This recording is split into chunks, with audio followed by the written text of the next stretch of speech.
गांव का नाम था कालीपुर। एक छोटा सा शांत सा गांव जो घने जंगलों और पुराने खंडहरों से घिरा हुआ था। इसी गांव में रहता था मोहन। उम्र यही कोई 25 साल। पिता का साया सिर से उठ चुका था। मां बीमार रहती थी और घर में खाने के लाले पड़े रहते थे। मोहन दिन भर गांव में काम की तलाश करता, मगर कोई काम नहीं मिलता। लोग उसे दुत्कार देते, जा हट, यहां कोई काम नहीं है। यही जवाब मिलता हर दरवाजे से। शाम होते होते वह थका हारा गांव के बाहर एक पुराने पीपल के पेड़ के नीचे बैठ जाता और सोचता, क्या मेरी किस्मत में सिर्फ भूख ही लिखी है?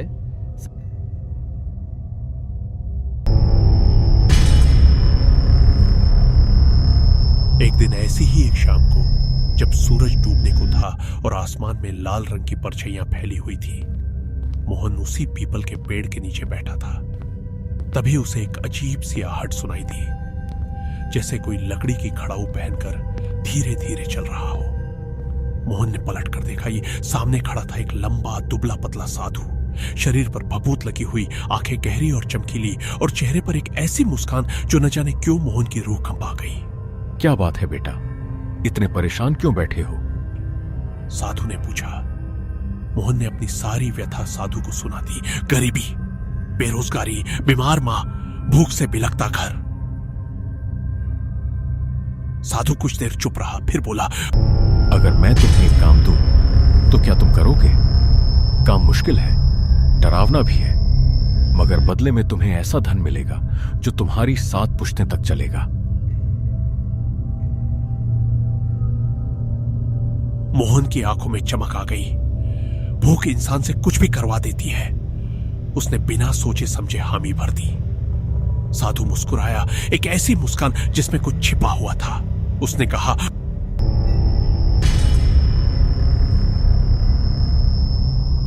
सुनो ध्यान से, हर रात, अमावस हो या पूर्णिमा, तुम्हें गांव के बाहर वाले श्मशान घाट पर जाना होगा।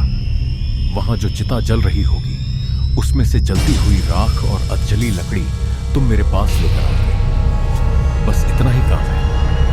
बदले में हर रात तुम्हें कुछ ऐसा मिलेगा जिसकी तुमने कभी कल्पना भी नहीं की होगी। मोहन ने डरते डरते पूछा, साधु बाबा, श्मशान की चिता रात के अंधेरे में, वो तो बहुत डरावना काम है। साधु की आंखें अचानक सख्त हो गईं। डर और भूख दोनों साथ नहीं चल सकते बेटा, फैसला तुम्हारा है। मोहन ने अपनी बीमार मां का चेहरा याद किया, अपने खाली पेट का एहसास याद किया और सिर हिला दिया। मैं करूंगा साधु बाबा।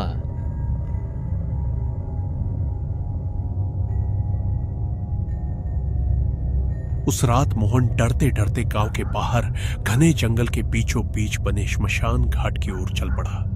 रास्ते में हर कदम पर उसका दिल जोर जोर से धड़क रहा था। पेड़ों की टहनियां किसी हाथ की तरह लहरा रही थी और दूर कहीं सियारों की आवाज गूंज रही थी। श्मशान घाट पर पहुंचते ही मोहन को एक चिता जलती हुई दिखाई दी, अकेली, सुनसान, बिना किसी इंसान के आसपास। यह देखकर उसकी रूह कांप गई, लेकिन साधु का दिया हुआ काम याद करके उसने हिम्मत जुटाई। वह चिता के पास गया। जैसे ही उसने राख को हाथ से उठाना शुरू किया, उसे उसमें कुछ चमकता हुआ दिखाई दिया। ध्यान से देखा तो वह सोने का एक छोटा टुकड़ा था। मोहन हैरान रह गया, यह चिता की राख में सोना कहां से आया? उसने घबराते हुए इधर उधर देखते हुए वह सोना और थोड़ी राख इकट्ठा की और वापस साधु के पास ले गया।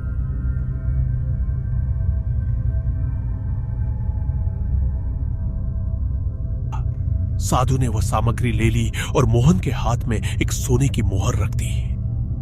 यह तुम्हारी मेहनत का फल है, कल फिर आना। मोहन खुशी से झूम उठा। इतना सोना उसने अपनी पूरी जिंदगी में नहीं देखा था। मोहन वह सोना लेकर घर पहुंचा। मां सो चुकी थी। उसने चुपके से एक पुराने मिट्टी के घड़े में वह सोना छुपा दिया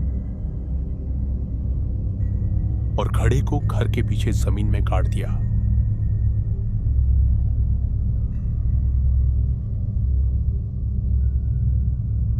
लेकिन उस रात जैसे ही मोहन सोने के लिए लेटा, उसे घर में कुछ अजीब सा महसूस होने लगा। हवा अचानक ठंडी हो गई, दिए की लौ बिना किसी हवा के डोलने लगी और कहीं दूर से किसी औरत के पायल की आवाज सुनाई दी।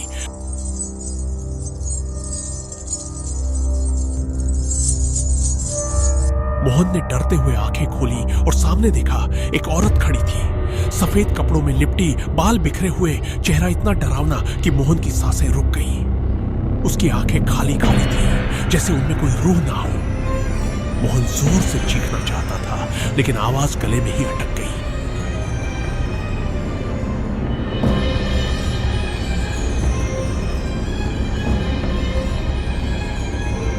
वह औरत धीरे धीरे मोहन की ओर बढ़ने लगी। अगले ही पल वह औरत गायब हो गई, जैसे वहां कभी कुछ था ही नहीं। मोहन कांपते हुए पसीने से लथपथ उठ बैठा। उसने सोचा शायद यह सिर्फ एक बुरा सपना था, लेकिन यह सिलसिला यही नहीं रुका। अगली रात फिर वैसा ही हुआ और उसके अगले दिन भी। हर रात वो औरत मोहन के सामने आती, कभी दूर खड़ी दिखती तो कभी पास आती हुई महसूस होती। घर में भी अजीब चीजें होने लगी। रात को बर्तन अपने आप गिर जाते, मां बार बार बड़बड़ाने लगती, जैसे किसी और की आवाज में बोल रही हो। घर के आंगन में रखा पानी का घड़ा हर सुबह खाली मिलता, जबकि रात को वह भरा हुआ छोड़ा जाता।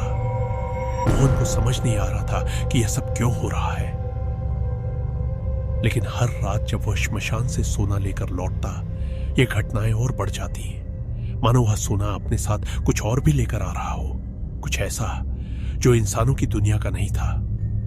फिर भी भूख और गरीबी से तंग आ चुका मोहन डर के बावजूद यह काम करता रहा।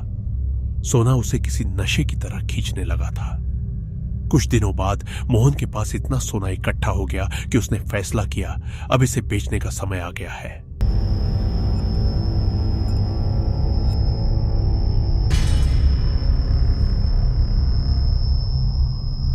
वो पास के शहर गया,